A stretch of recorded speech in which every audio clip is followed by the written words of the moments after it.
Well, jeepers! You're listening to Smash or Pass. Hello, everybody. Welcome back to another interview on the JayBee and Milly channel. I am JayBee, and of course, with me is Milly. Hi. And the special guest who will be interviewing today is Mr. Richard Suckle. Thank you so much for joining. Yeah, thanks for having me. Much appreciated.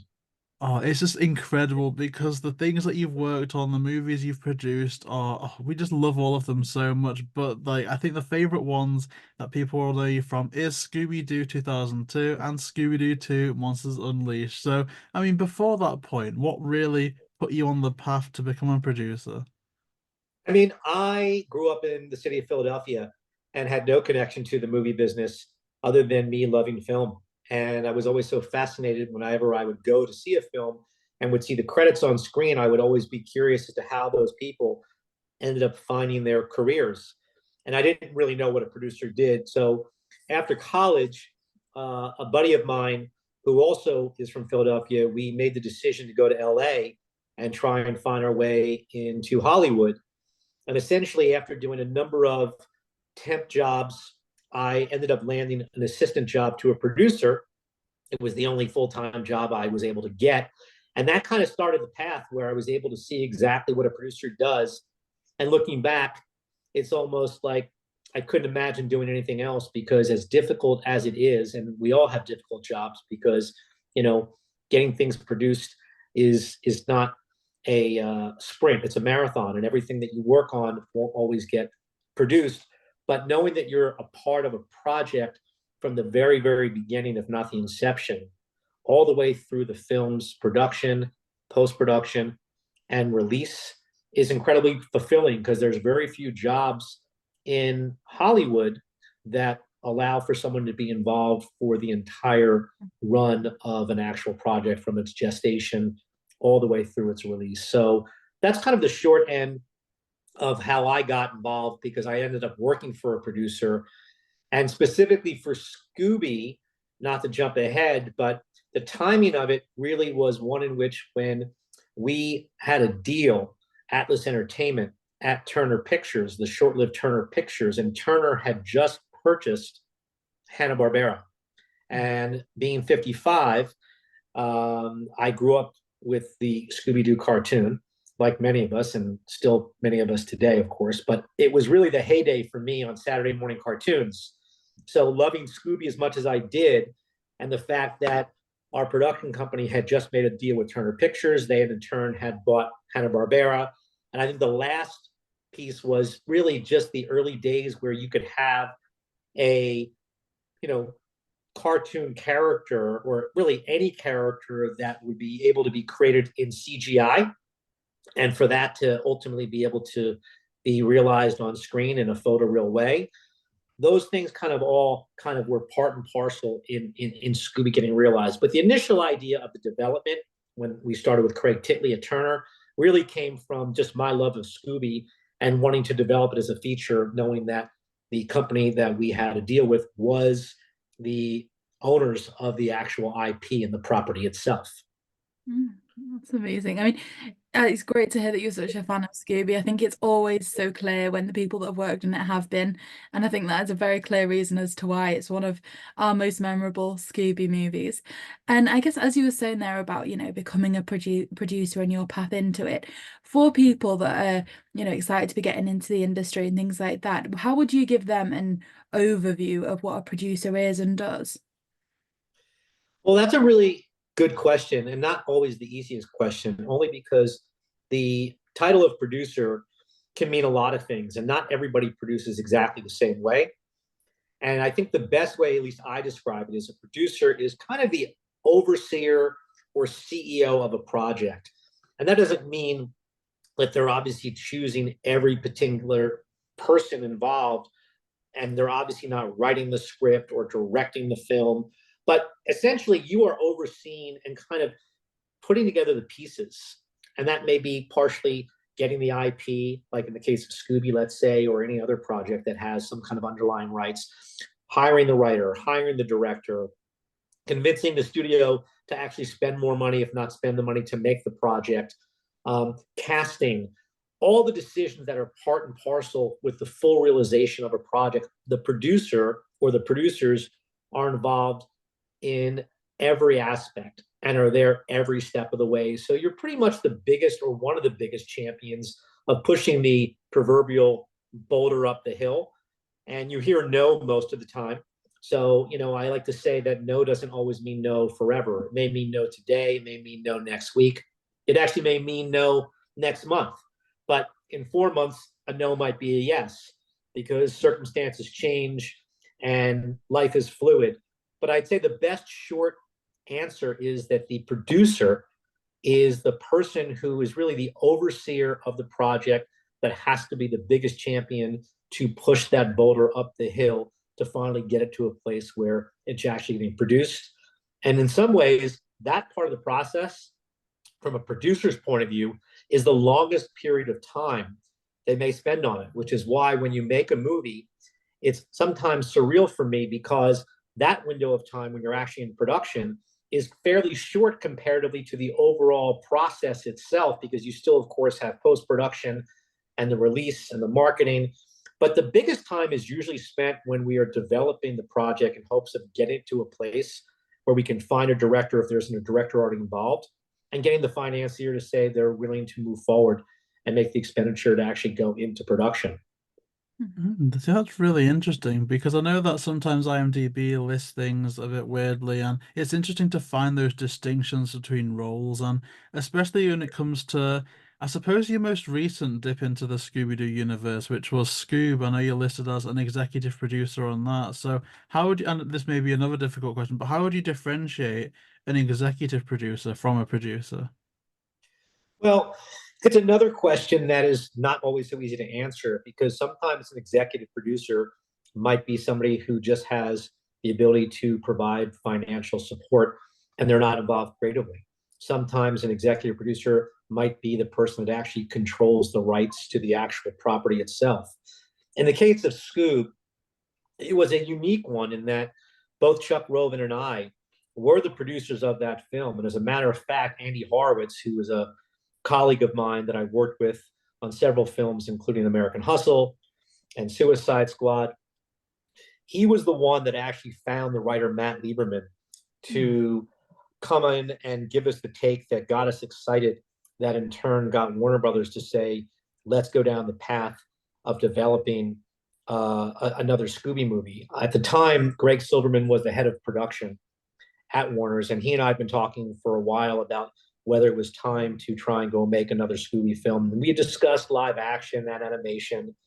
And at that time, I think Warner Brothers was in the process of building the Warner Animation Group. I think they had maybe just had the success of the first Lego film. So he said, why don't we see if we can find a take and turn it into an animated movie? And then Andy and I were tasked with hearing loads and loads of takes. And as I said, Andy brought in Matt Lieberman. And I remember when Matt came in, he had this board that he brought in. And before he even pitched anything in terms of actually laying it out verbally, he took this board out, and there were these amazing images of a lot of fan art that people did online. But he also ended up having images of superheroes. And there were a lot of DC superheroes. And he said, imagine if we took several of these characters that lived in the Hanna-Barbera universe that may not have necessarily been part of any Scooby-Doo iteration, but what if we had Scooby-Doo and the gang having to sort of team up with basically their Justice League? And as soon as he showed us that, it was such a great and it's such a big idea that it made sense, because I think one of the biggest challenges in any piece of IP, because so many stories have been told, especially in Scooby, and there's a formula of that mystery, right? And you're kind of expecting it to be one of the characters who's behind the actual villainry. So we always are trying to find ways that feel like, well, what warrants actually making it in a movie, as opposed to it being just another 30-minute episode or something that doesn't feel that warrants an actual theatrical version that you could actually get a wide audience around the world to want to, go to the theater. And when Matt gave us that big idea, it felt like it was an idea that made a lot of sense. And it was just a light bulb moment. So taking that forward, then we sold that take to Greg and an executive who's actually the president right now at Warner, is a guy by the name of Jesse Ehrman, And then Matt went off and started to write. And literally, the first draft that he turned in was so good that we took it to Warner's and they immediately greenlit the movie. And that's how the project really moved forward quickly. But as for how we transition, or I transitioned from producer to executive producer, that's a long story that I can get into, but I'll pause because I've been rambling. But that was sort of a process that landed in a way that wasn't how we went into making it. Because, you know, when we make movies, or at least when I make movies, I'm extremely, extremely hands-on. And I think it was a big learning experience for me because I'd never made an animated movie. And while there's similarities between live action and animation, there's also a tremendous amount of differences. Yeah, we know. We've spoken to a few people that worked on Scoob that there was so many different versions. It was a different concept at one stage, then it came to another thing, and even then, we just felt so sorry for Scoob in and of itself, given that despite overcoming all of that, I think it was the first movie that was put on streaming because of the COVID pandemic. So really had a difficult hurdle to get through. But yeah, Scoob is absolutely good. We do like that a lot.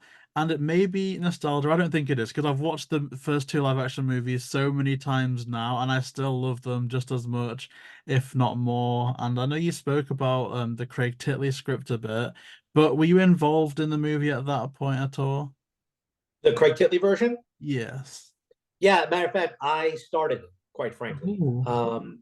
At the time, at Atlas, Chuck Roven's wife, the late Dawn Steele, and Bob Cavallo were the three partners at Atlas Entertainment. And I remember I went to Dawn when I realized that Turner owned Hanna-Barbera. And I said, hey, we should go see if they're willing to develop a Scooby Doo movie. And she's like, what's Scooby Doo? And I was like, just go ask your daughter. And that's Rebecca Roven, who now works at Atlas. And then she came back to me, Dawn, the next day, and she's like, okay, we're going to do Scooby Doo. And then I was tasked with going to find a writer. And I met with several writers. And then I'd known Craig over the years, and we'd never worked together. And he was an absolute Scooby fanatic. So when he came in and pitched me the idea, he pitched an origins of story where the gang would all be essentially going to a university, not knowing each other. I mean, Shaggy and Scooby were roommates, but essentially they meet in the first act, and that's how the Mystery Inc. gang is formed. And we sold that to Amy Pascal, who at the time was running Turner Pictures, and that project went into development. We got a script, and then it stalled for a while. And essentially what happened was the project lost momentum, and then Turner Pictures was bought out by Time Warner. And then we, meaning Atlas, were not involved. And my understanding is there were at least one iteration that was further developed at Warner's, and that never got any traction. And then I think it probably would have been, you know, in the late 90s, maybe 2000, because we made the movie in 2001, when Warner's called and said, we'd like you guys, meaning Atlas, Chuck Roven and I, to get back involved. And there was a writer that they already were interested in working with, and that writer was James Gunn. And then I met James, and Chuck met James, and James laid out his version of the movie. And that's how that iteration, which ultimately became Scooby Doo, the first live action film, was born. Wow, that's amazing. I mean, it's honestly incredible because we had the privilege of speaking to Craig Titley as well. So Oh yeah, being one of able our to main see- items. He sent us, well, we sent over, I don't know how this worked actually, but we have like the front page of his script signed by him. And oh, that was just That's like hilarious. such a I fan remember moment. one thing in particular that Craig had in the script, which was, I think Shaggy and Scooby would like go around campus, and remember those motorcycles where there's like a little sidecar? There's like a sidecar. I'm pretty sure in the script that that's how Shaggy and Scooby rolled. Scooby was like in the sidecar, and Shaggy would drive the motorcycle. Wow, that's amazing. It sounds like it certainly would have been an incredible iteration of Scooby Doo, and one we'd like to hopefully add in as an addition. But certainly, the way that this movie came out was just so nostalgic for us, and still one that I think it's fair to say that we revisit very frequently. And I know in the behind the scenes featurette of the movie, you did mention that you were really keen to see a live action version of Scooby Doo. So, what elements of the cartoon did you want to keep?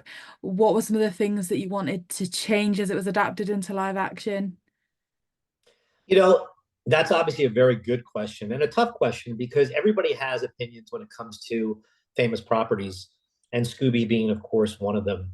I think, thinking back, there were a couple of things that came to mind. I mean, first of all, certainly wanting to make sure that the character of Scooby felt and looked real because we'd never seen a version of Scooby beyond the 2D version that existed in the cartoon. So we wanted to make sure that he was recognizable because you were going to be seeing a version of Scooby that you'd never seen before. But at the same time, he had to look and feel photo real. I mean, I didn't mention this earlier, but one of the big factors that I think moved Scooby Doo, the live action movie, forward was when the first Jurassic Park came out. That really was such a seminal moment in the ability to believe that you could have a CG character in terms of the dinosaurs and believing that they were real and you could interact with them in a live action movie. And that was really a big stepping stone, I think, in CG back in the late 90s and early 2000s.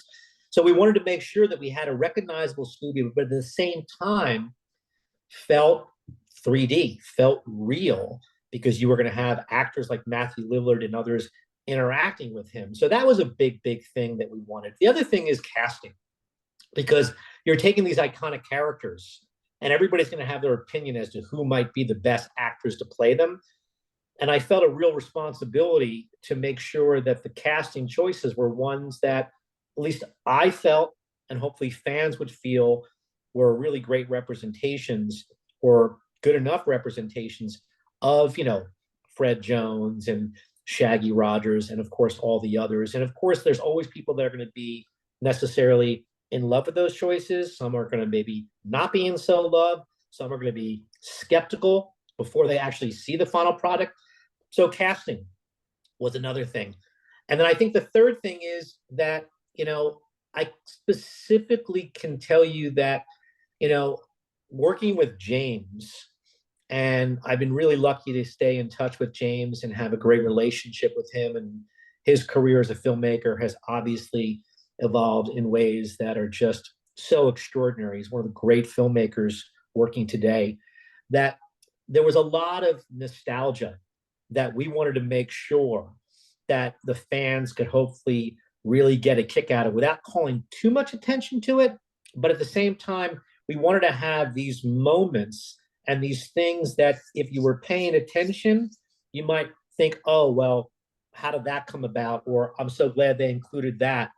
And that could be details to like things within the actual mystery machine itself, some of the humor, which of course could play in a way that you might think one thing is happening, but actually something else is happening because we're making a movie for a really wide audience. And I know you're going to want to talk about how we found the tone, but like there's one moment in particular that I think is a perfect amalgamation of finding the tone that everyone loves, but at the same time, if you're like old enough to realize that what the actual hinting might be, is when you have that shot in the first Scooby, when you see the smoke coming out of the actual mystery machine and you hear Shaggy and Scooby inside and it's parked by the beach and the smoke's billowing out. And of course, many people are thinking, of course, they're getting stoned. And then you cut inside and you see they're actually making hamburgers on hibachi.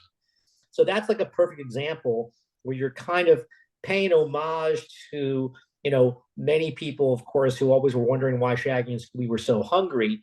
But at the same time, you're not having a direct drug reference in a movie that's PG, which was never going to happen, and Warner's wasn't going to allow us to do it. Not that we were even looking to do that, but you want to have those double entendres, and that's something that James, and I think all of us really wanted to be able to do, which is have these sort of nods to the original and have a certain humor that people could get into some of the moments that while we were maybe hinting or suggesting one thing, the actual literal representation on screen was something that was quite different, but it kind of cut both ways, if that makes sense.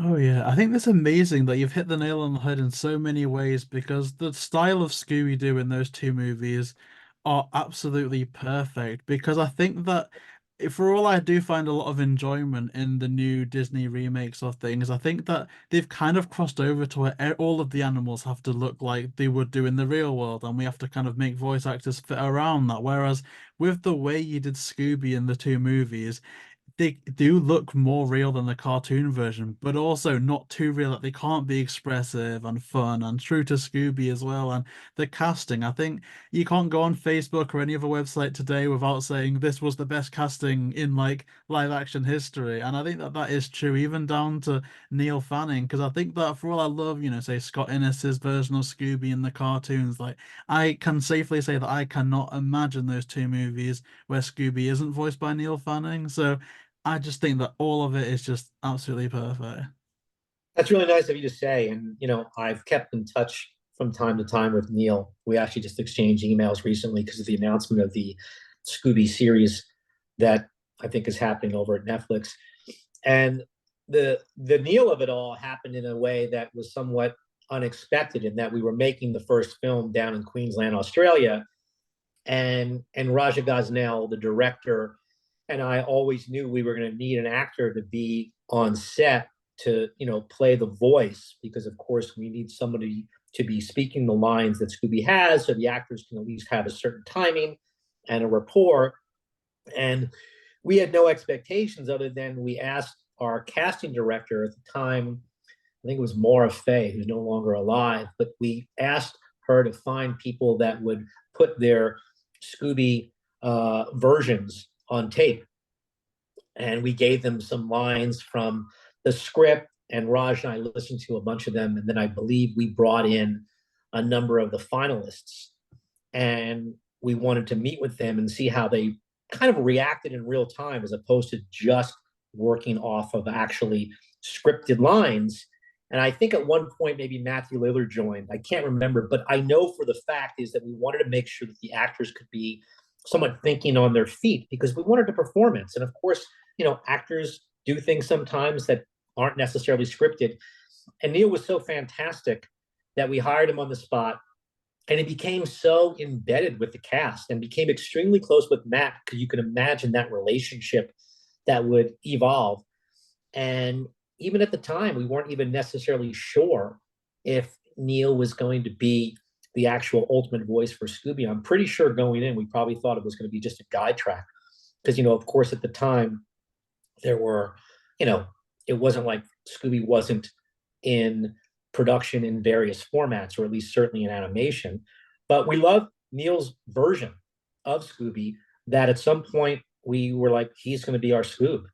And he was a great addition, and really became very close with Matt, became very close with the cast, and really was so embedded with the actual productions that he was truly part of the family. That's fantastic because again, like I think that the tone of the movies, he had a bit more of a gravelly effect that fit in so perfectly to the point where you could believe that this, kind of pseudo-realistic dog in the movie did have that gravelly effect. I think no one's really been able to get that gravel except for Neil Fanning and of course the original Don Messick. So, oh, I think that's absolutely amazing. Yeah. But I feel like because you've spoken a bit about James Gunn, and this answer might have a very James Gunn shaped answer to it. But of course, with the tone of the movie, of course, it wasn't ever going to be, R-rated as is often pushed online, but more along the other side of PG. So where was it that that idea came from to not necessarily do a recreation of Scooby-Doo Where Are You, but more for people that were nostalgic for that original series that may be growing up a bit? I mean, I got to credit James, and I think without remembering all the details, because it's a while ago, I mean, remember, we're obviously taking characters that live and breathe in an animated world.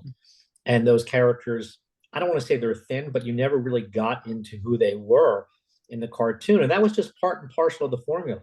I mean, I think part of the fun was me and maybe hopefully you and others, which is like, well, where are these kids, like, where are they sleeping at night? Where are they getting money? Do their parents question? Like, there's a certain fun by not knowing. And I think that's part of the beauty by not having to explain or over explain. But that also gives, I think, responsibility when you're creating a live action movie where whether people ask or not, I think there's going to be a certain sense of maybe not expectation, but certainly wonder as to who these people are, because now you're representing them as real living human beings. And I think in some way, while you may not have to answer every question, it does help to feel the responsibility of having a better understanding as to who they are as actual people. And I think James, to his credit, kind of went with that and created these characters that were obviously versions of who the icons were, but he made them real, living, breathing people. And by starting the movie where they were going to break up, I think was such a genius idea because it automatically answered, I think, a lot of questions, which is like, oh, Fred always solved it. Like everybody had this sort of routine and it was repetitive. So the fact that you're embracing the fact that, you know, of course it's a man in a mask and God knows how many times have they done this and is it getting a little bit stale and God, Freddie's taking credit and Velma's upset. And now there's like a reason, like if these characters were real people, you could imagine their relationships, like any relationships, are going to have ups and are going to have downs, especially when you're in a group or you're on a team. Not everybody is always going to feel equally treated or respected. And James had this idea by having them start in a place that felt very familiar. It's almost like we enter the movie in the last 5 minutes of an actual episode, of course, with the Luna Ghost. But as soon as that happens, and we have the Pamela Anderson, like, you know, cameo reveal, that's when the movie takes this left turn, which I think you're not expecting, which is, you know what? I'm tired of this. Maybe we should take a break. And then you have these characters actually go on their separate ways. And now you automatically have this root ability to see your favorite gang come together. But even when they come together, they're going to have to deal with whatever the issues were that they've had in their lives forever, how long they've been doing what they're doing, if that makes sense. And that really is a credit to James, because it's another thing that allows you to feel like, okay, this is not just a 30-minute episode that we're kind of creating a 90-minute movie of. It actually gives these characters things to deal with that are somewhat representative of, I think, issues that even people deal with from time to time in relationships. And that doesn't obviously negate the fact that we're going to have all the things that you're going to want in a Scooby story, which is a great mystery, monsters, music, hijinks, fun. But it really created these characters in ways that you could believe they're real people and not just characters that are in a 30-minute episode where it's only really about, or let's say mainly about, just dealing with the mystery. See, that's understandable. And what's even more, I don't know if this is shocking or impressive. I think really just a mixture of both is obviously the movie is quite notorious for having some scenes removed and stuff, and yet the version that you see theatrically is still, you know, cohesive. You get everyone's story arc. Nothing feels like it's necessarily missing as such. So when filming for, you know, some of the original scenes that got deleted, was there ever a thought in the back of anyone's minds, like, if this does get received badly by like a press screening or anything, we need to kind of have a G-rated version in our back pocket to lean on? We never discussed ever having to make a G version. I do not remember, and I'm pretty sure the G rating was never discussed ever. We always went into making the movie knowing that it was going to have to be PG because we wanted to be able to make sure that whether you're 5 or 75, you could go see the film. And that, of course, creates a situation where you have to make sure that there's something for everybody. But at the same time, it still also has to be consistent to being and feeling like it's a version of Scooby Doo, even though we're putting it on the big screen and it's a feature. I think the biggest challenge was just finding the actual right tone. And I really believe that the script that James wrote is representative of the final product. Are there things that he pushed the envelope on? Absolutely. I think the biggest thing that came out of, at least my recollection, that we had challenges was really in the monsters. We had a test screening, if I'm not mistaken, up in Sacramento. And there was a lot of pushback, not necessarily because I think the movie was too scary, but my recollection was, and I don't remember because I've not seen all your interviews, that people were having, or some people were having negative reactions to the fact that we called the monsters demons. And that word really triggered a concern for a number of parents and in turn Warner Brothers. So we did some work in post-production in terms of ADR and not calling them demons.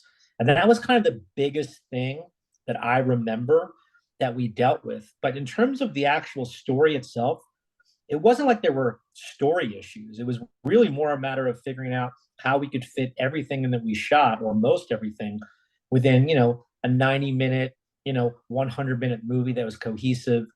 And like I said before, had all the things that a Scooby fan base would want and expect. But we never discussed having a G-rated version of the movie. That was never discussed.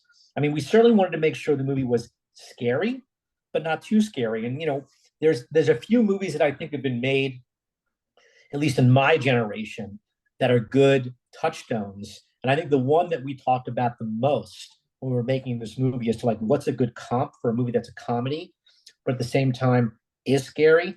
And that was the first Ghostbusters. Because there's not a lot of movies really out there that have been made that kind of have those elements, right? Where, is Ghostbusters a scary movie? Yeah, it's got scary moments, but I think if you ask people what kind of film is Ghostbusters, I think the majority would say it's a comedy, right? But there's ghosts in there. There's supernatural stuff. There's an evil villain that's trying to take over the world. And, that's really the touchstone movie that we talked a lot about in terms of what felt like the right tone that would be able to get a wide audience, but wasn't just playing to the under 10-year-old crowd. We also wanted to make sure the nostalgia, like I mentioned earlier with that scene between Shaggy and Scooby on the were things that if I'm a parent, I'm not going to be offended by taking my 8-year-old because I'm laughing at that joke for one reason and it's over my kid's head. And obviously kids see that joke another way. I think the only thing I'll say that we talked about is that The Simpsons was doing that so well at the time. And, Family Guy and other cartoons that pushed the envelope, and those really pushed the envelope, they weren't even in existence yet. We talked a lot about The Simpsons and how successful The Simpsons was and its ability to have a lot of subversive humor. I absolutely adore that analogy so much because it is so true. Like, I remember watching Ghostbusters when I was about 12 years old and I was just really engrossed in the comedy and the action. But then when you watch it a bit later and you pay a bit more attention to the stuff that the possessed Dana's saying to Peter, and it's like, oh, I did not pick up on that. Like, it's just amazing. Right. I think those are the best kinds of movies where you can watch it, not only, a child watching it with a parent, but you yourself can watch it as a kid and then still be able to enjoy it as an adult for those reasons. So that's absolutely fantastic. And another thing that the movie's inspired me to really want to do is I really want to go to Australia. I really want to visit Tangalooma Island. So just the scale of the first live action movie and the second one as well. But what was it like to be a part of that movie that just had so much ambition? I mean, I was really blessed. I was a lot younger. I'm 55 now, so that's 2001. So I was in my early 30s. And it really is the first film that I actually produced. But I felt such a connection because I knew the material so well. And I became very close with Raja, and I was close with James, and I became very close with the cast because in some ways we were contemporaries in terms of our age. But there was really nothing like it. I mean, to be a guy who grew up in Philadelphia, who dreamed about being in the movie business, loving Scooby, and then being on set, even though you're thousands of miles away and you're seeing an actual live action movie transform in front of your eyes, knowing that a lot of people are going to see it, is an amazing experience. I mean, I can tell you, I remember there'll be times where, some kids would come to the set and you can imagine they're looking at like Freddie and Sarah and Linda, and they're seeing like the actual representation of these characters wearing these costumes that look exactly like you'd expect them to look. And sometimes these kids would be like flipping out because they're like, holy moly, like there's Fred Jones or there's Daphne Blake. So it was exciting because you knew that you were part of something that was going to be seen by a lot of people. Now, whether or not people were going to like it or not was still a question mark, but it was exciting because we were making something that you knew was based on one of the all-time great cartoons. It was then, and it is now.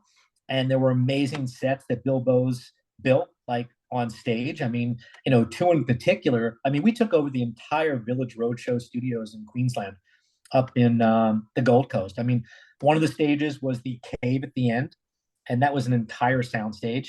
And then there was another entire soundstage where he built the interior of the hotel, and that was an entire soundstage unto itself that was absolutely just magical and incredible. And we had a great costume designer, Lisa Evans, who did some wonderful things with blacklight and things that you can see with some of the characters that are part and parcel of Spooky Island.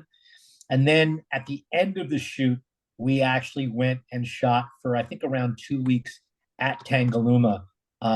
So it was amazing because, A, I'm making my first film as a producer, a full-fledged producer, that happens to be based on one of my favorite cartoons of all time.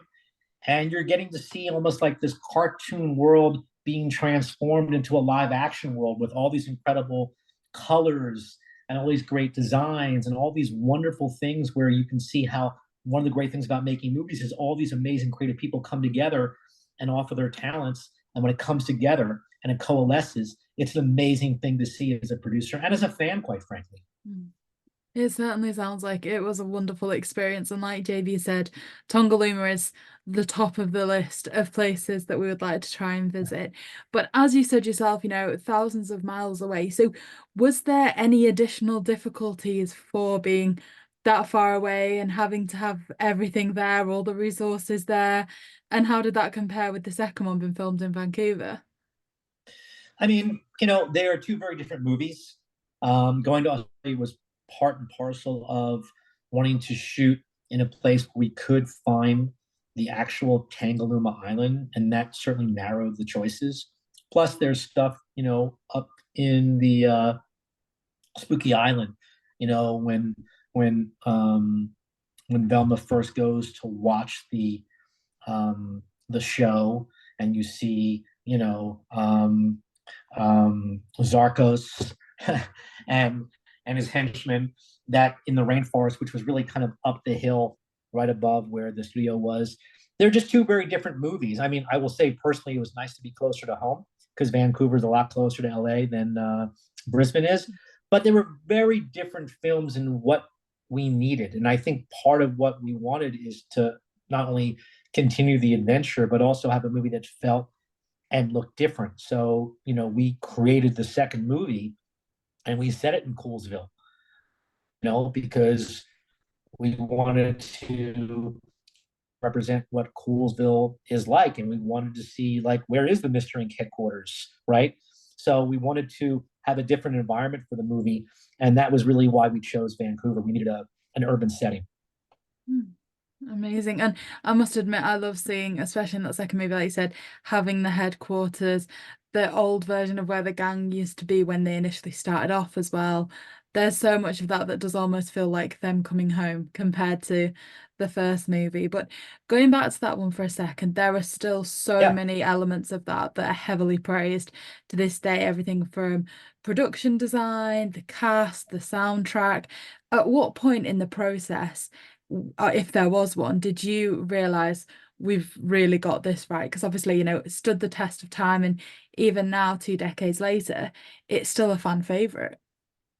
The second film you're talking about? Oh, sorry, the first one. I mean, look, I think one of the biggest moments that I can remember is when we dropped the teaser trailer for the film, which I think was probably about a year before the movie came out. And I don't know if you remember that teaser. You probably do. You probably remember more about Scooby than I do. One. Yeah. And that conceit, that idea for that teaser trailer was something that was really conceived by John August, who did some work on the first movie, a little bit of work on the movie, and then James Gunn came back to kind of revise what John did. But John came up with an idea of doing this misdirect of what you might think if you're watching this teaser trailer is this teaser trailer for the next Batman movie. And of course, Warner Brothers owned that piece of IP. And then an amazing creative executive that would work in the marketing department, a guy by the name of Massi Rafani, he ended up taking that conceit, and he actually was the one that shot and basically took that idea from start to finish. And I remember specifically, Raj and I were at Tangalooma, and we had yet to see even an iteration of a Scooby shot where he'd be moving. We'd seen many stills. What we would do is we'd start with an actual Great Dane on one side of the actual board in a room, and then we would see all these different gradations that would sort of take you through the other side in full CG, and we were kind of figuring out like where exactly would it fit. Like, his eyes was a huge conversation piece. When you look at real dogs' eyes and the expression, and so much comes in the eyes, and things what we call like specularity in terms of like when you look at someone's mouth and saliva. We spent so much time, but we had this one shot which we knew we needed for the teaser trailer, and we figured that was going to be the first shot that would be kind of the test shot, even though Scooby would go through iterations. And Raj and I remember we took a helicopter, because at the time we were shooting on film, and we took a helicopter from Tangalooma all the way back to Village Roadshow because we needed to project this one shot that we knew was going to be in the teaser trailer. We needed to make sure that we thought it was good enough before it went out there, because that was going to be the first time anybody in the world was going to see what the live action Scooby was going to look like, even if it was just for like a couple seconds. And I remember us going and seeing it, and it was pretty damn exciting to see that shot of Scooby. And at the time, it was out of context. He, I think, just turns and says, "Who, me?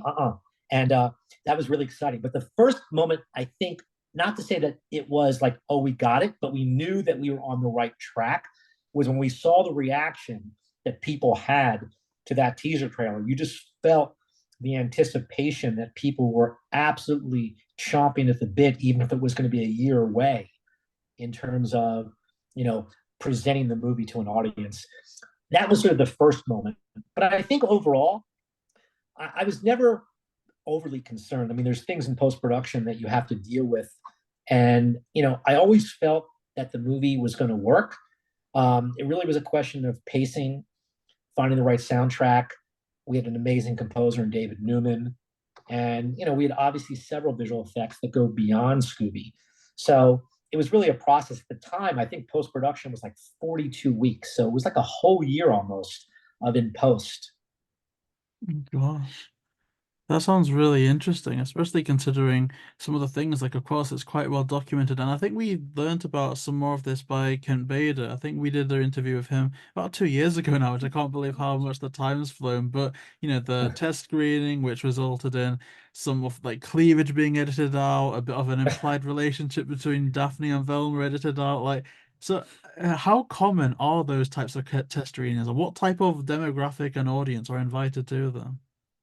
Well, you certainly want to test an audience that you feel is going to be representative of who you're going to be marketing the movie towards, or to.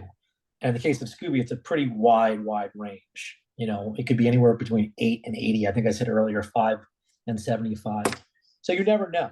And here's the other thing you have to keep in mind is, sometimes people have comments, and while those comments are valid, that doesn't mean just because everybody has a thought that means you kind of have to jump. Just because someone says jump, you don't have to say how high. In the case, like I said earlier, of the tone and the use of the word demon, we certainly needed to react to that. And Warner's was pretty strong in us having to do that. Not that we were pushing back, quite frankly. I mean, it was just more of a challenge in terms of having to deal with the ADR, so you couldn't see somebody say the word demon. I think even we changed the demonitis to the Damonitis or something like that, if I'm not mistaken. But in terms of the cleavage, I do remember that. I mean, it's like literally 2 scenes, but we did have to do some CG cleavage work or work on Sarah's dress in a couple of the scenes. I think in particular when the souls are swapping. And certainly James wrote this great section where Velma is presumably drunk and she's singing, Frankie Valli's Can't Take My Eyes Off You, and you're not sure, is she singing to Daphne or who is she singing to? I mean, that was also part of the ambiguity. I mean, whether Velma is straight or gay has been debated forever, right? So we wanted to at least lean into it in a way where we'd acknowledge something that people asked about. It almost feels like you had a responsibility to at least open up that door, whether or not you were going to definitively close it. Of course, we didn't, but that's part of, I think, really what makes James such an amazing filmmaker is he's able to write stories in a lot of ways that are unbelievably commercial and can attract a wide audience, but he puts what I call his little left of center, and it's more than a little, but he puts like his left of center James Gunnisms on it. And I can tell you one thing in particular, not to switch to Guardians of the Galaxy, but I remember when I went to see Guardians, and I think I called James after, but like the fact at the end of the first Guardians, where Chris Pratt as Star-Lord challenges, I forget the name of the character who's the baddie, like to the dance off. But like that is such a, like, if you know James, like that's such a James Gunn moment. And honestly, I can, at least in my way, connect it like at the end of the first Scooby, when Freddie is trying to dance along with the other possessed, kids on the island, and he's like dancing and he's like, no, like back it on up. Like that is such a James Gunn moment where you're using like this dance step as a way to get out of a situation. And even though they're totally different, like when I saw the dance off at the end of the first Guardians, I'm like, of course, only James could write something like that. And it could be so funny and so seemingly random, but it's so perfect. The way he does what he does is just like nobody else. So if my ramble makes sense, that's what I love about Gunn more than anything. He just finds a way to have this left of center quality, but it's not too left of center. But some of his references are so great. There was a joke in the first Scooby that I think we cut that I loved, and he and I got a kick out of, where there was this reference to like Frank. There's a scene on the plane, and they meet Mr. Mondavarius, and I think Shaggy and Scooby are talking about like which monsters are real and why we don't like do certain things. And there's this whole conversation about like the cereal monsters, and it's like, and we don't like mess with Frankenberry. And he's like, no, dude, Frankenberry is a breakfast cereal. And it was like this great reference to like this breakfast cereal that both we loved. And like, of course, that Warner Brothers really got the joke, but the James and I, that was like, dude, that's got to make it in the movie, but it didn't. It's a shame. I mean, this is the thing. We're very torn because we absolutely love the theatrical cut. We think it walked that line perfectly, but there's something inside us that just really wants to have seen what this movie could have been, just how left of center, as you say, it did go. And obviously now we've started to see things like there was a crossover with Supernatural. There's the HBO show Velma that does explore the relationship with Daphne. Given projects like that starting to come out, do you think there's ever a chance that we'd be able to see the original version? Is it something you think they could ever bring out or recreate? I mean, look, that's a question. And the money to go back and sort of look and put together a version of it that would include all of those scenes.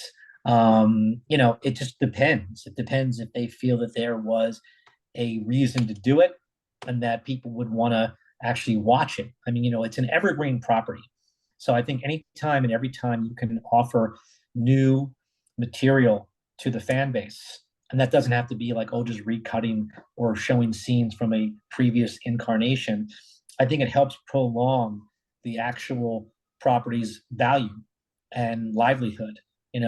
Clearly there's plans for them to do this TV series, and I'm going to be as interested as the next fan. But I don't know. I mean, somebody would have to go to Warner Brothers and ask them, and then they'd have to say whether it makes sense or not, because ultimately I imagine that version would be on Max, and they'd have to decide whether the expenditure would make sense to warrant it.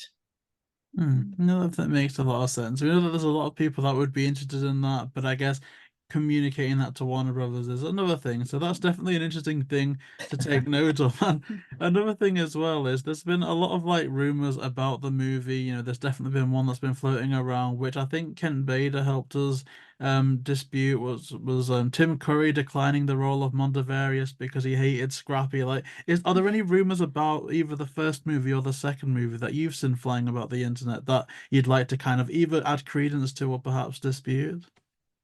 Yeah, I mean, I saw that in the email that you sent. I mean, look, it's a little over 20 years. I personally do not remember ever going to Tim Curry to play the role of Mondavarius. I don't think that happened. Now, I'm not saying with 100% certainty, but my recollection is that Tim Curry was not the person, the casting of that role. We wanted somebody recognizable. And we wanted somebody recognizable because it was certainly the biggest role in the movie that was going to have the most screen time and the most importance beyond the actual mystery and gang. And that then led us to have a conversation about finding an actor that actually had international appeal, that wasn't somebody who just, let's say, was well known in the United States. And my memory is that Rowan was the first person that was on that list. There's certainly been other names, and we actually went to Rowan, and he passed.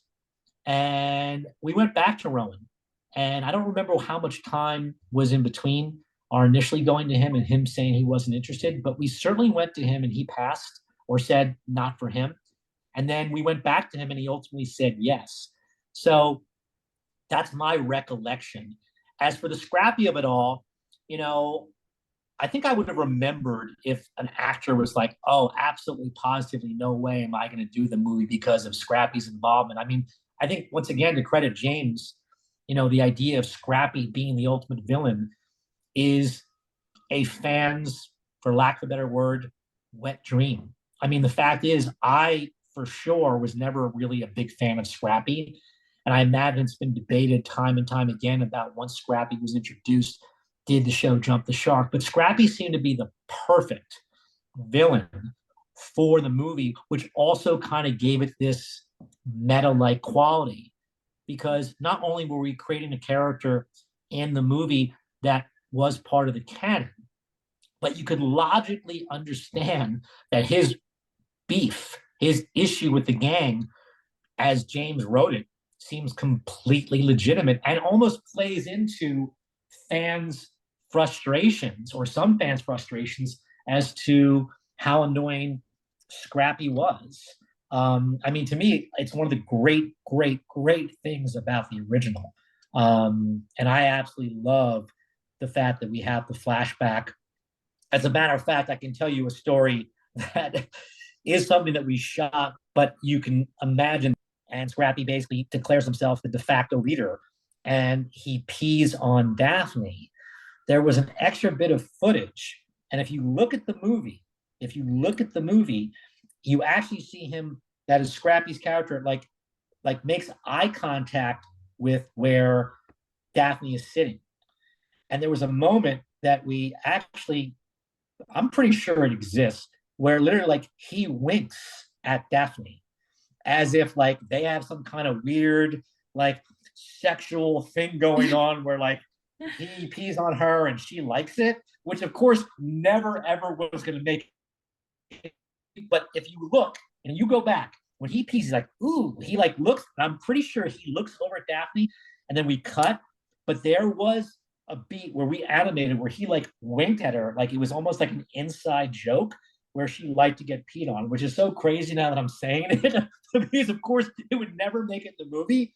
But the Scrappy thing is amazing, and I love the fact that Scrappy Rex is looking to take over the world because he's pissed about what Mr. did to him. No, it certainly is amazing. By the way, did you guys ever hear about that? Did anybody ever tell you about that, or No, that's never. I mean, seriously, I mean, I'd be surprised if you asked Matt Dizell or Ken if they remember that. I mean, Raja would certainly remember it. There's no question Raja would remember that. Oh, it sounds brilliant. There's just so many things that we keep learning, and it's so frustrating that you can't see this It's so original weird. We'd idea. have thought that we'd have heard everything by now, but to hear something new is like it is crazy. And I agree I with mean, you. there's a lot of fun new things. I mean, I remember, not to just sort of continue to babble, but I remember when Outkast wrote the song "In the Land of 10,000 Drums." You know, we knew we were going to do a video because back then videos still mattered, or at least they mattered more than they do today, let's say. And I had to like go to Lillard and I was like, dude, do you mind donning the wig again? And he was like, I don't really know. And I was like, come on, like it'll be fun, like one night, you know, like we'll just go and we'll shoot at the Universal lot, you know, at the Psycho House, and just do it. We'll hang out. So getting Matt to do the video was a little bit of a thing, but the funny thing is he actually had a great time, and actually he became friends with one of the guys that's in the video, which is a pretty well-known rapper, a guy by the name of Killer Mike. So that was quite an experience. That was a long night, but we shot the video, and Matt was gracious enough to get back in the shaggy look for the video. It's amazing. I think the copy that we have has that as a bonus feature on it. I think I'm right in saying, and I remember the first time we discovered it, it was very much that far left kind of, we were just a little bit like, what even is this? This is amazing. It's incredible. And I can't exactly say why it's amazing or incredible. It was just so entertaining to see. It was brilliant. For the video? Yeah. Yeah, it was a crazy night. There was a lot of weed being smoked amongst people, myself not included. And I can't say Matt either. But there was a lot of weed being smoked that night on the set, I can tell you. And just going back to something else you said, I mean, I must agree. I think the idea of bringing back Scrappy was incredible. And there's so many newer iterations of Scooby that refuse to admit to anything that's happened previously. There was a remake of The 13th Ghost where they said, what's a Scrappy? And it's just something that we love about the live action movies is they've always, you know, had such close links to what it is we all enjoyed, be that Scrappy or also in Monsters Unleashed, bringing back so many original villains. When you started work on that movie, how far into or just after was it from the first one? At what point did you know there was going to be a sequel? The weekend that Scooby Doo 1 opened up. Oh, wow. I mean, seriously. Like the sequel was greenlit the weekend that Scooby Doo 1 opened. And that was a blessing. And I'm not going to say it was a curse, but I know one of the things you wanted to talk about, and I know Matt in his interview, and I'm glad that he sent you that in memoriam reel, because that was one of the funny things that he did for us as a nod to you know, the Oscars. But you know, we knew we were going to go make another movie, but the pressure of having to move that quickly, I think, contributed to the fact that, as ambitious as it was to want to have so many of the famous villains appear, we didn't have the time nor the money to actually fully realize all of them. So when you look at the tests that we did of like Chickenstein or the others, I think it was challenging because, you know, when you're making a movie and you're having to say that these iconic villains are sort of coming to life, you have to then, of course, assume that that means there's some kind of supernatural magic that's at play. And if they don't look that they're somewhat of another world, then it's just going to look like a man in a mask, which, of course, is kind of the joke of the original cartoon, although you can get away with a lot more in that medium and live action. So it was just really something that I think if we had more time, it could have been better realized. But once we started to test all of them, and we saw that while they were kind of cool, and it was fun to see actual representations of them, that the ability to actually then take them and make them feel that they're otherworldly became a challenge. It's one thing if you're going to do like the cotton candy monster, which is a brief moment, or the tar monster. But if you look at the ones that are actually practical, we do like visual effects enhancements. And even those enhancements are fairly, I don't want to say they're low rent, but the fact of the matter is, it was clear that when we were prepping the movie that we were never going to be able to make them feel as good as the full CG monsters like the 10,000 Fold Ghost. And to have them coexist became a real challenge. And I think we basically just pulled back and had only a few of the ones that were practical, like Minor 49er and the others. And we just did visual effect enhancements, but they're not, you know, like real crazy enhancements. They're just like a glow or something like that, because that's all really you can do because you're working with something that's practical and real. I mean, see, I will admit, I mean, with both movies, I don't think there's a thing I'd change. I remember being terrified of the tar monster in the second one, just the way it moves at the end and can get all 5 of the gang at once and things like that. But I can completely appreciate why from opening weekend you knew there needed to be a sequel, because even now we see, you know, trying to find, but the original merchandise from the cinemas, we have a poster on the wall just to the side of us here that was up in the cinema. It seemed like it was such a huge release and such a well-received movie that we're so happy there was a second one, and absolutely brilliant. But in terms of setting to work on it, and you know, like you said, I appreciate there's some time pressures, but how did the approach change from the first one to the second one? Well, I think we learned a lot from the first one. We certainly learned a lot about what we could do with Scooby and the abilities in terms of CG. I think at the same time, the other thing that we learned, and I think one of the biggest challenges is that, as I spoke about before, you know, you're going to have a good mystery, you're going to have fun, you're going to have hijinks, you're going to have a lot of food, but at the same time, you know, part of the challenge is like, well, what else can you do? What else can you do that you haven't already seen? And what we start with is, well, what's the reason for the movie to exist? What's the thematic of the movie? And what's the emotional core of the movie? And it basically started with figuring out what was that going to be. And that ultimately became Shaggy and Scooby feeling that they don't really contribute, right? Like, what's my purpose in the group? And, you know, they're always told like, hey, you guys go that way and we'll go this way. And yeah, you guys just, you know, stay out of the way or do what you guys do and we'll go do the real work. So we wanted to figure out, well, like in the original, it was all about having to work together, right? It was all about teamwork and having to sort of put your ego aside and realize that the group is better as a group versus one individual, even if each individual contributes to the group and has a specific talent, right? Or a specific skill set or strength. So this one became more about, as you probably know, because you've seen the movie a lot, Shaggy and Scooby feeling inadequate and feeling that they're not worthy of the group, and what does that mean for them? So that's kind of where things started.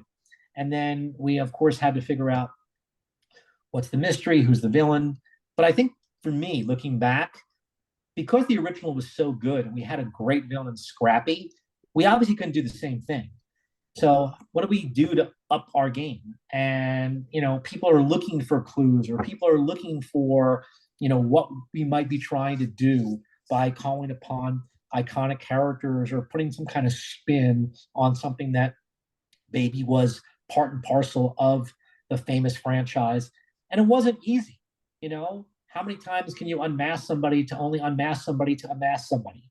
You know, we're trying to have multiple villains where it might be this person, it might be that person, it might be this person. So it was challenging because I think in some ways, for me, I'm a bigger fan of the first film than the second film.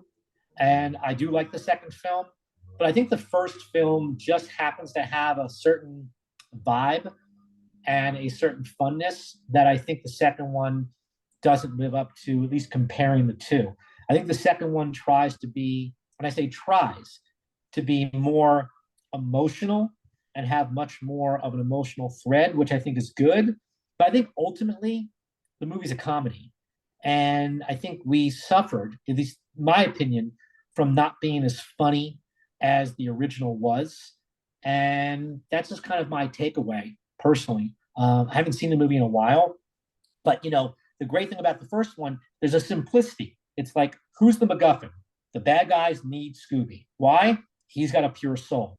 And now they're going to manipulate Scooby to think that, like, yeah, you aren't really Shaggy's best friend. Shaggy now has this girl in his life, and she's more interested in him, and he's more interested in her. And what's going to happen? It's like anytime when you have a best friend and somebody else comes into the mix, how that potentially puts that friendship or that relationship at risk. There was a certain simplicity that the first movie had that didn't require a lot of explaining.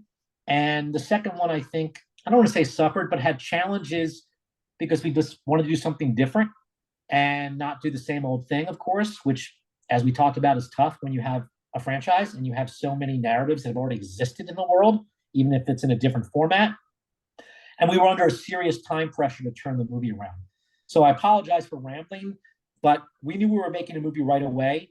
And that put a lot of pressure on us. Good pressure, but in some ways, when you're moving that quickly and the train leaves the proverbial station, every day that you move forward, the train's picking up more and more speed.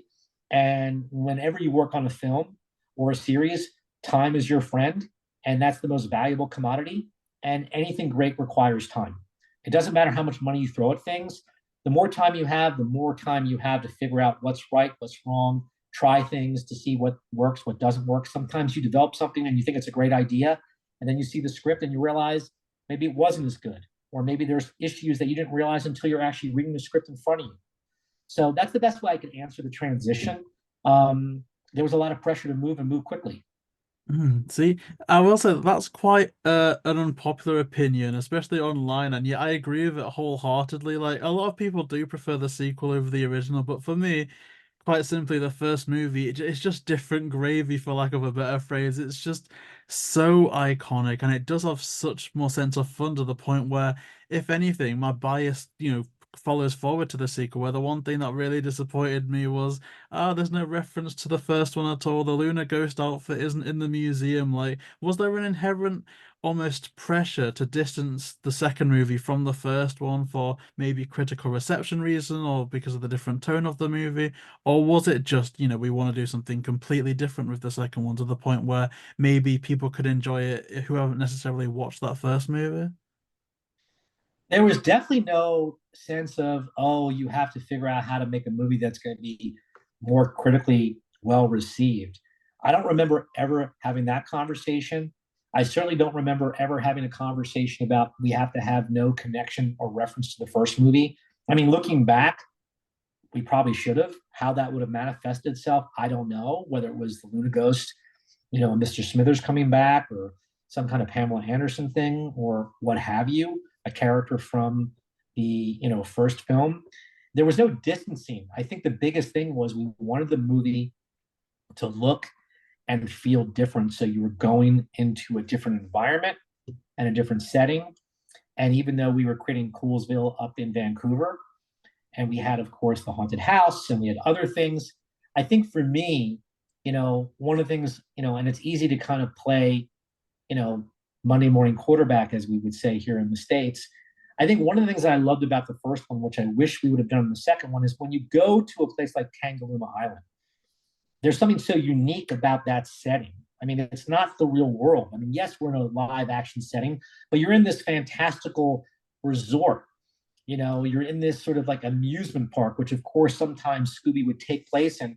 But the idea that it's sort of in the real world, but it's also in this unique place, I think allows for weird things to happen that you don't have to overly explain. Where the second movie had weird things happening, but it was happening essentially in the city that they all lived in.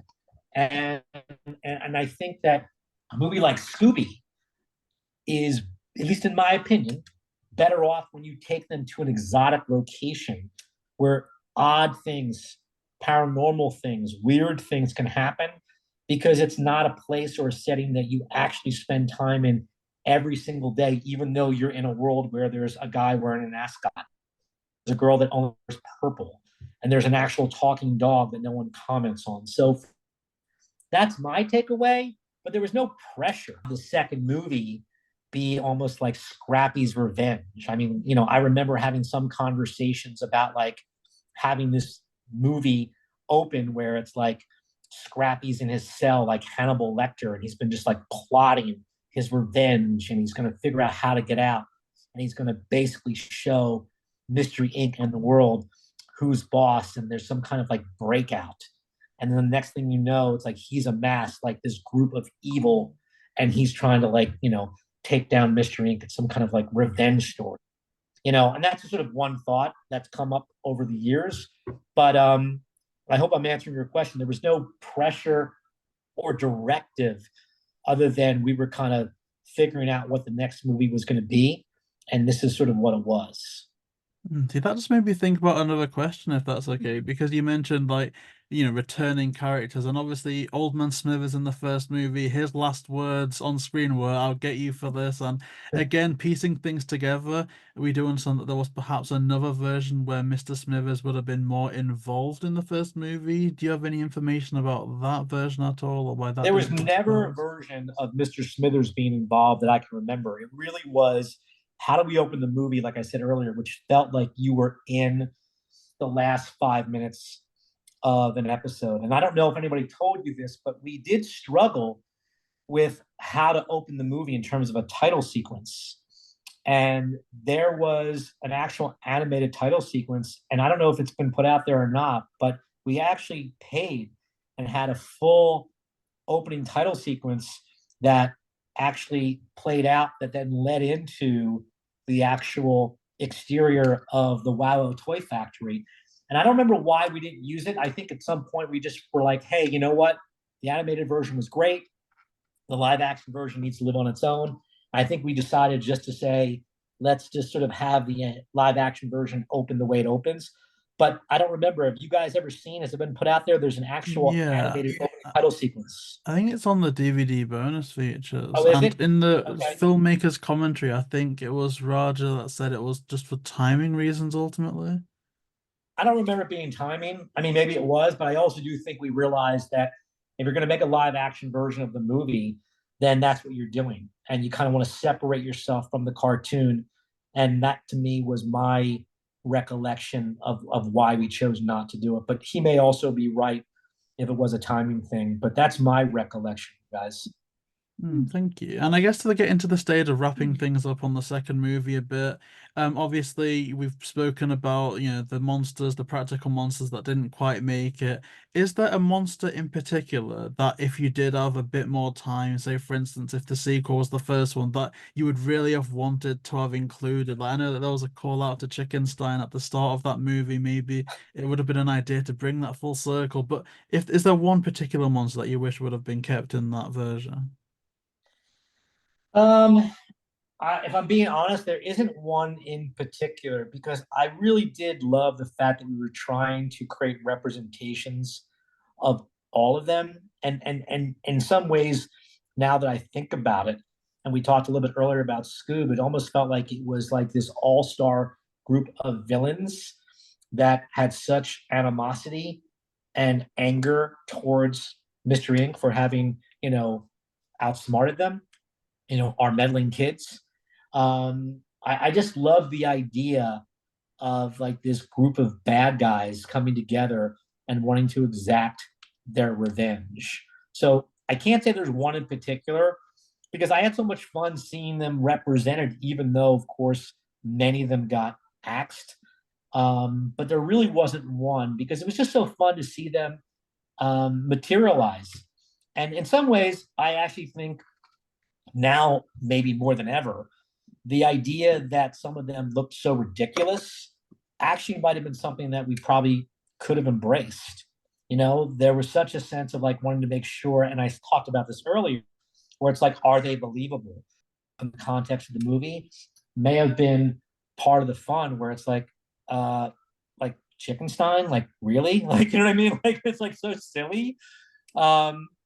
Where there could have been like almost like this kind of like buffet of villains, and not everyone necessarily was going to be as scary as the next one. But I can't say there was one in particular. I just remember when Matt cut together the in memoriam. It was so funny because it was like literally like from February to March. It was like so silly and ridiculous, but it was fantastic that he did that. Yeah, definitely. Oh, the Ghost Clown would have just been amazing. And I suppose, like, looking again to wrap things up, another curiosity that I think we got during the Peter Crosman interview, if I'm not mistaken, Uh-huh. Yeah. was the fact that in the potion scene at some point, Scooby was going to turn into George Bush. Like, are there any more little oddities or fun facts about the second movie that people may not know? I mean, I'm just thinking aloud here. I mean, there were definite iterations of who Scooby was going to turn into. I actually remember one in particular, and I don't think we got the approval by the NBA, but at the time there was a very famous basketball player by the name of Yao Ming. Do you guys know who Yao Ming was? It was in a reference in a song that I've heard. Yao Ming was a But I'm Chinese not. basketball player who was like 7 feet, played for the Houston Rockets, and his career ended somewhat early due to injury. But there was a moment where I think James had written, we talked about all these different versions where Scooby was going to turn to Yao Ming. I don't remember George Bush, but that would definitely have made sense because he was president at the time. But I think it was all about clearance and, who was going to be willing to, allow their likeness to be utilized. I do remember Yao Ming as bizarre and as particular as that reference is. I do remember there was one ghost that James wrote into the bar scene or one of the bar scenes, and I think it's in the script. But James had this idea, and I think the character has a line. There was going to be like a colostomy bag ghost. If you know what a colostomy bag is, if you don't, you should look it up. But there was just such a wild cross section of characters. And as I think about it, because I haven't thought about it in a while, and it's really nice to kind of reminisce. I mean, having like Seth Green in the movie was such an amazing thing. And he was so funny. And the idea of having like Velma have a relationship, that was a cool idea. We tried a lot of different things in the movie. And I think some worked better than others. But like Seth was an amazing ad. Having Alicia Silverstone be in the movie was cool. I mean, there was just a lot of interesting things that we tried. And, I'm proud of the movie. It's different than the first one. I'm surprised that there's more love that you're saying for the second versus the first. I always found that the first, at least I thought, and maybe it was the 20th anniversary, I was so surprised in a way how much love people had for the movie. I remember talking to Matt. I think Matt was doing some kind of promo where people could like on Airbnb rent out the Mystery Machine and stay in it for a night, and it was like a huge deal, and Matt continued to do the voice in the animated version for a while. So, it's so nice that Matt has had the ability to continue, and I've seen him from time to time, and every once in a while I'll run into Linda Cardellini, who I'm pretty sure has one of the bar stools from the original film in her house, or she used to. I haven't seen Freddie or Sarah in a while, but it's just nice because when you make something, you want people to hopefully continue to have some affection for it, and the idea that people still like yourselves want to talk about these films, even though they're a little over 20 years old, is very flattering. And I'm glad that they still live, and hopefully Scooby will continue to make fans around the world be excited about new adventures, considering he was created back in 1969, I think. I mean, certainly, those movies have stood the test of time, and we've both said we can imagine the first time our children get to see Scooby Doo, and certainly that being in the collection of ones we'd be introducing them to. But for you as well, it sounds like you've got so many amazing memories. Certainly, we've really enjoyed hearing some of the stories you have, but is there a particular memory or two that stick out to you as two of your favorites from your time working on Scooby? There were a lot of them. I mean, the fact is, there's really too many to count, but I really have to say that I think the best thing was just the idea, and I know this sounds probably like a cliche producer thing to say, but to be able to be a part of something that gets fully realized, having grown up, loved the cartoon, having built the relationships with the cast and Raja, James, and see James to go on and do what he does now as a filmmaker, the music, there isn't any real one particular thing other than the fact that the entire journey itself is one that I take with me, and I'm so happy and proud and blessed to have been a part of. There's little moments and things I can laugh at looking back, but really the entire thing itself really is so wonderful when you can remember walking on set and looking around and actually seeing like, oh my God, we're actually making a live action Scooby-Doo movie, and knowing that it's actually going to be in theaters. And then quite frankly, when you go and see a movie that you've been a part of and you walk into an audience, and of course they don't know who you are, and you have no reason but to experience it with them because they have no bias other than they're going to tell you if they like it or not. And you can obviously see the reaction. That's the most fulfilling thing. Having people laugh at a joke that they're seeing for the first time, and you've seen it 50 times, because you only get to experience something for the first time once. And that's one of the things that, as much as a producer, that you have to accept that you're going to be able to have to watch jokes over and over and over again. But to see people react to it for the first time because they don't know where it's coming, that's the best thing. But I think the first thing that will come to mind is one of my most fondest memories of the first movie, and probably all the movies, was, the scene where Shaggy and Scooby are being attacked by the wall of food.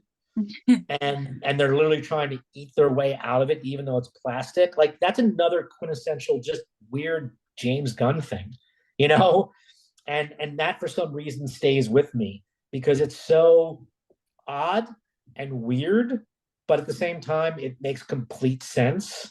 And that what stays in my mind, like that moment in the movie, I'm really really fond of, and that one really sticks out because I remember standing there and shooting it, and that really stands out. The other thing I'll say, and I'll stop rambling. Another thing, when you test the movie, a perfect example of how audiences work. So, of course, the farting in the first movie gets wild laughter. Everyone's cracking up in the test screening, and of course, when you get to the cards, what scene did you like the least? The farting.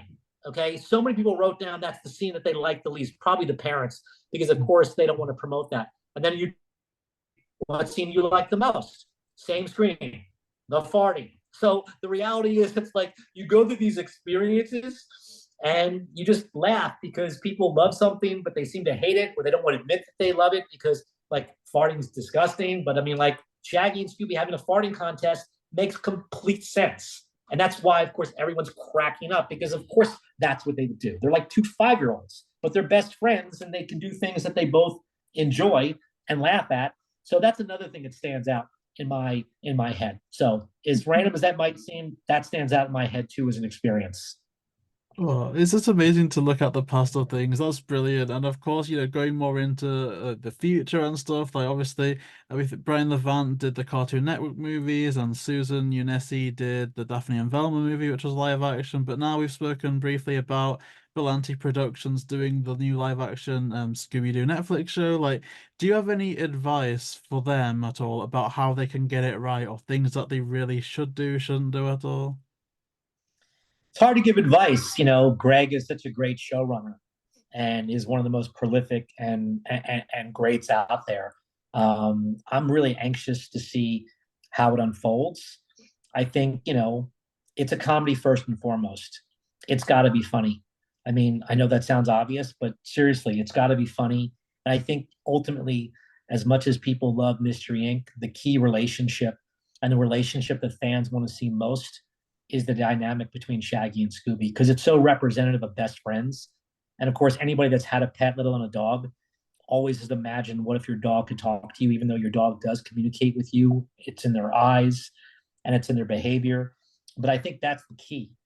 People relating to something that, even though they're conscientious that they're watching something that's clearly not real and it's made up and it's not physically possible, but that key relationship and making those guys funny and being like two idiots, lovable idiots, to me is where I would think that if the show is going to succeed, and there's lots of ways for it to succeed, I would hope that that would be part and parcel and a real cornerstone of what they do, because that to me is going to be one of the first, if not the first, things people are going to look to. And if that works, I think it paves a tremendous way forward for whatever else they do. But I'm eagerly going to anticipate it like the next fan, because I'm still a fan myself. I mean, I agree with you. I think that foundation between Shaggy and Scooby is first and foremost the most important thing. And I think something that the 2002 movie just got so perfect. I mean, that fight scene between Shaggy and Scooby, where Matthew manages to see how Scooby would be moving and they work around each other, but also when he's carrying Scooby on the chair at the end, which Oh yeah, that's one of my favorite scenes. Like, it is there's two scenes that can make JayBee cry in Scooby Doo, and that is one of the two. So it's just done so well that I think, like you say, that is a key foundation. But in terms of, you and what you've got going on at the moment, is there any projects you're currently working on that you can talk about? Yeah, I just finished a movie in Ottawa that just wrapped last weekend, which is a film that my friend Brian Bertino wrote and directed, called Vicious, which is for Paramount and is going to be released in August of 25. It stars Dakota Fanning. and the great Catherine Hunter. Dakota's great as well. And Brian is probably best known for having written and directed and created The Strangers. He's made other films like The Dark and the Wicked. But that's the film that I just finished, and we are just getting into post-production here in LA. And that's the next thing for me. Oh, wow, that's amazing. And where is the best place for people to keep up with your work for that project and other things coming up as well? I guess probably on Instagram, which I think is at Mr Suckle. That's kind of where I live and breathe socially, although my kids are telling me I need to expand my social media horizons. But that's the best place to do it. And I can't thank you both enough for reaching out and asking me to spend this time with you. You guys are part of, if not a big part, as to why I do what I do. You know, having people who are big fans of film and TV, and especially properties that have lived and tested the time of Scooby, is really something that I love doing, and I would certainly love to do it again. And I know I'm not the only guy out there that's trying, but the fact is that hopefully you both loved what we did and what people are going to continue to do, and your opinion matters. And the fact that you have such an affection for it and have created what you've created is a real homage to the property.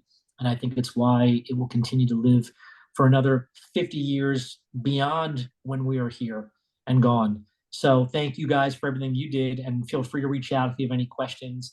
And I have a couple things, but I've shipped everything to Georgia where I'm moving. I have a really cool maquette of the Luna Ghost, which I don't know if anybody's ever sort of shown you one, but I'll take a picture of it when I get back to Georgia. And then I don't know if I kept it, but when we left Australia, the place where we shot also is part and parcel of this theme park, and they had built a ride that was based on Scooby 1 down in Queensland. And there's like a little, I don't know if it's little, but there's like a little ride that is sort of set in the haunted house. And I remember having the design schematic for it. But, you know, if I had anything with me, I would have sort of brought it to the party today. But you guys seem like you're pretty well equipped with your own fandom behind you, if not probably outside of this room. Yeah, the one thing that I'm really curious about what happened to is the Arnuki Beast prop, because we've spoken to like 4 different people that said the one thing I want is the Arnuki Beast, and Warner Brothers didn't let me have it, and I'm like, oh no. I mean, by the way, what's the rumor? I mean, like, I remember pretty well. I mean, because it was the kind of thing that, like, you know, Miguel touched it more than anybody, and it was pretty cool. I mean, I have to say, it was like a real thing that looked bizarre. But is nobody knows where it's probably in storage somewhere. Does nobody know where the location Miguel of the Arnuki wanted is? it, Neil Fanning wanted it, Bill Bose wanted it, and someone else who I feel so guilty now, I've forgotten, but it seemed that there would have been some free for all for the Arnuki Beast by the end of production. I mean, the Arnuki Boost was cool. The Damon Ritus is kind of cool, right? You know, the Damon Ritus is kind of cool. I think that would have been the one I wanted from the set, the Damon Ritus. That would have been Damon cool. Ritus. Yeah, I actually was a big fan of the mask that Lisa Evans created with the black light and the reflection. You know, that those were really cool costumes. I mean, there's some amazing. I was going to say, something I've seen a few people try and recreate is that like disco ball skull as well. Oh yeah, I've seen so many people try and make their own. It was pretty big, by the way. It was pretty big, the disco ball skull. Yeah, that was a pretty fun thing that was at the bar that then they use at the end to like do all the light reflection. Yeah, pretty wild stuff. I'd say that's why I'm so fond of the first one, because there's so many things that I think about that just like, even before you said it, I forgot about the disco skull. And I'm like, of course there was a disco skull. I mean, like, of course there was. And of course James wrote in the script that it somehow had to be used at the end of the movie to defeat, you know, Scrappy Rex, of course. Gosh, and the merch as well. Like, sorry to keep you for long, but the merch for the first movie is incredible as well. Like, we've seen so many things on, like, there's fishing rods, there was bikini sets. We've had like a whole collection of it here, and even the Inkworks cards are incredible. I think they did step up their game a bit for the second one, because you got autograph cards and fabric cards. That was I don't know. I wish they different. would have, because, you know, it's all done through like consumer products and Warner Brothers. But I'm pretty sure I've got some stuff that I kept, and I may even have some stuff. I think we did like a tie with Burger King, if I'm not Oh mistaken. yeah. And I think I even have some of the little figurines that I can possibly send your way, because you got my email. But yeah, I kept some of that stuff, and it's just kind of wrapped up in a box and everything. But you guys are amazing at what you do. And if there's anything more I can do, let me know. And there's anybody that you want to talk to that you haven't already reached out to, because I got to you through Kent. Please let me know, because I'm happy to reach out to anybody to see if they'd want to spend time with you, because I think it would be an amazing experience as it was for me. Oh, that's amazing. Thank you so much. Like, because again, the first movie I could go on for 8 times this time, but we know that we've kidnapped you for quite a long time now. So just thank you so much for all the time you spent with us today. Again, like I apologize it is so long, but like in all seriousness though, like I could just let myself go with like the first movie alone. It's just so good. So just thank you so much for all the time you've given us today. We really do appreciate it. Yeah, don't be strangers. Appreciate it, and I hope that people enjoy it. And if they don't, fair enough. But I hope that they do. So please feel free to reach out. And you guys have a great weekend. And thanks again for taking the time. It's really flattering and honored. Thank you. We do know that people will love it. And of course, thank you so much to those people for watching this. If you do want to see more, please like, comment, and subscribe, and we'll see you next time.